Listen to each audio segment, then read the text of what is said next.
अस्सलाम वालेकुम। आज हम आपको एक दिलचस्प कहानी सुनाएंगे, एक नौजवान अली की मेहनत और हौसले की।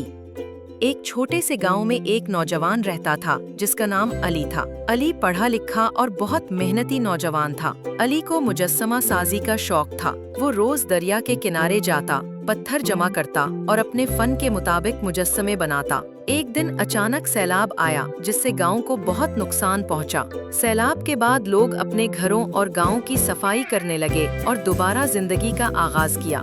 गांव के चौक में एक बहुत बड़ा और बदनुमा पत्थर रह गया था जिसे कोई नहीं उठा सकता था।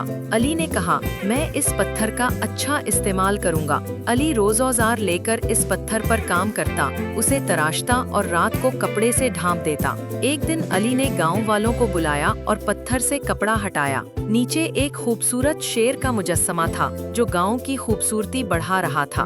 गांव वाले बहुत खुश हुए और अली की तारीफ की। सबने मेहनत की अहमियत सीखी कि मेहनत कभी रायगा नहीं जाती।